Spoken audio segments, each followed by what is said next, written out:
So today I'll be reviewing the Sci-Fi Revoltech series number 023, Gigan.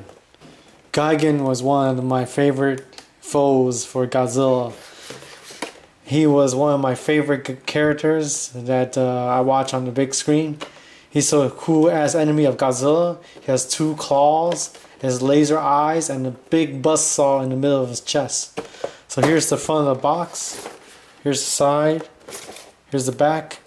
He has a lot of accessories. He comes with a lot of accessories for scenery. So that's the really cool thing about the Revoltech line of Gigan. And it's fully posable because of Revoltech joints for the box. You can open it up and it has a clear plastic window for your display.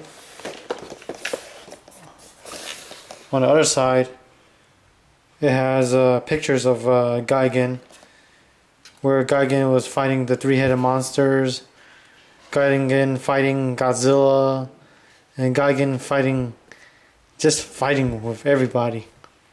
So let's open the box.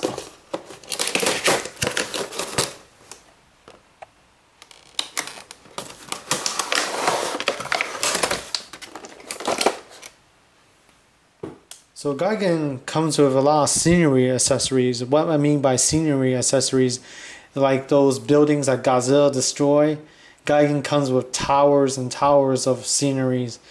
That's the cool thing about So let's talk about the accessories. Comes with a nuclear waste towers.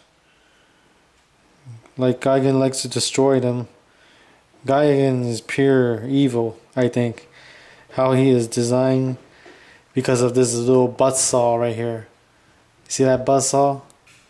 That's like, who designed something like that with a buzzsaw in the middle of his chest? You could just walk up to anybody, any foe you like to, and you'll cut them. This is just pure evil. And also Gigan has can open his mouth, and has claws on his mouth. That's even more sicker. Whoever designed this knew what he was doing to make Gigan look like this. You can close it back and you can close his mouth. So let's talk about the articulation of Gigan. Gigan can spin his hands 360. Can open wide. His head can mount up and down like that. His mouth can open.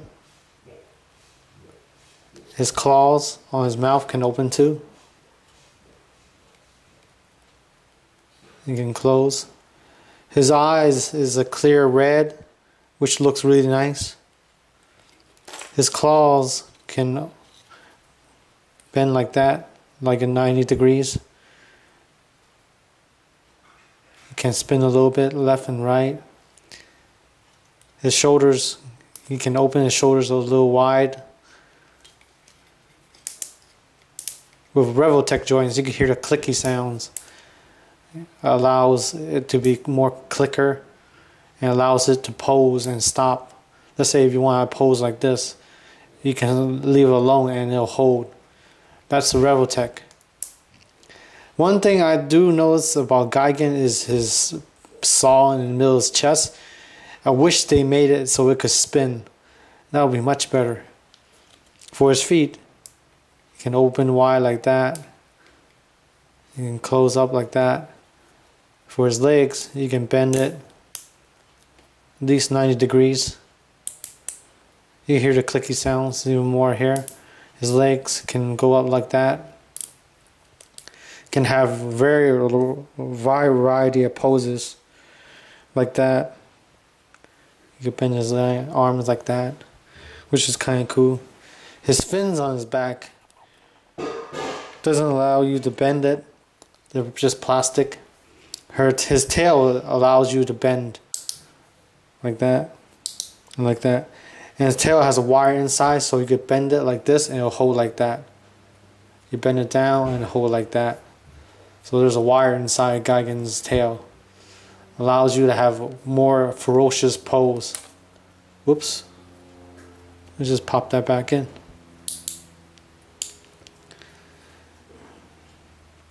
There we go.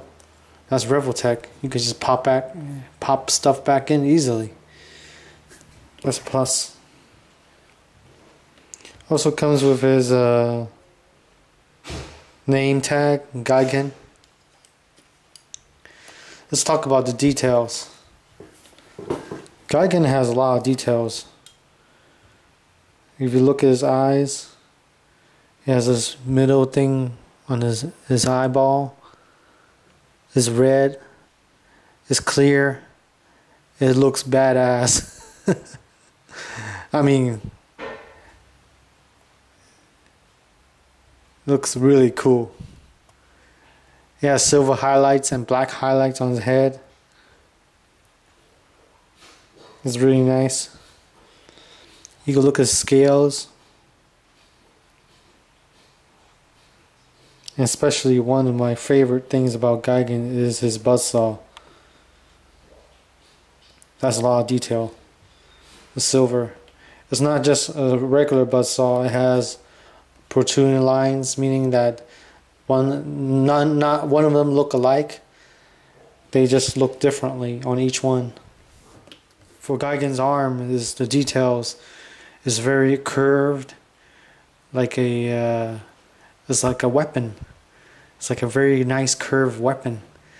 It's colored very nice. It's like silver. Also, you see some airbrush black right here, a little bit of brown. Then you see the green, and also the gold on his fins, his scales. I mean, for his tail, it's straight and looks like very nice highlights with silver fins, and then the gold again, and the tip is silver again. It's really nice details. It's all sculpted details. It's not like the design is all sculpted. Each fin looks differently, which I like that. The great thing about the diorama pieces, it gives us the Gigan a sense of scale. If you have a diorama next to it, or I have like a small car or something like next to Gigan, it makes Gigan look much bigger. As you can see, we're trying to make it like a Godzilla show or a Godzilla movie with Gigan. It looks a little bit bigger now, huh? It's kind of cool.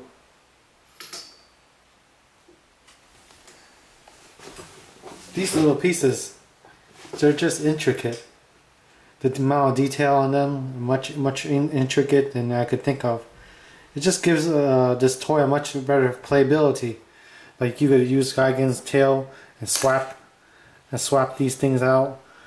It's like a little play set.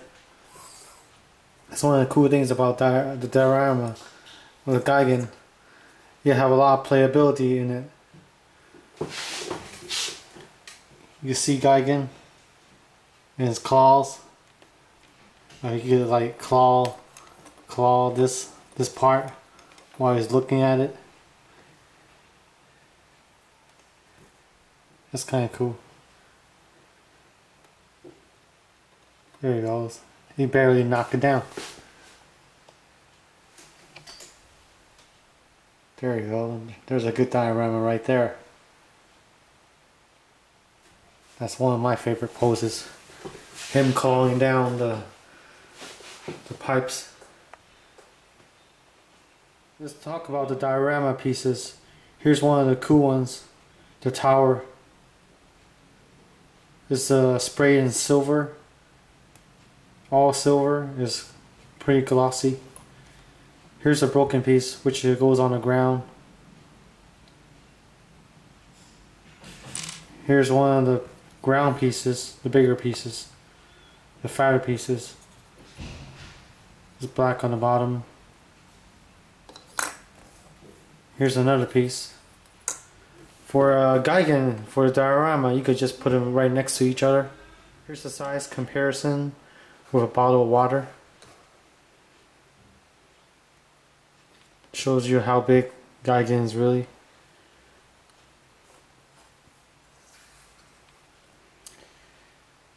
From the playability, the colors, the gimmicks, the posability, I give Gigan a figure a 10 out of 10.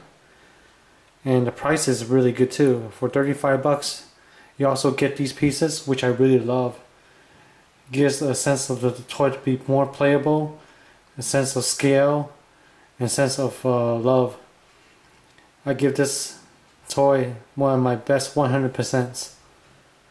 Well, I hope you enjoyed this review. I'll just see you next time.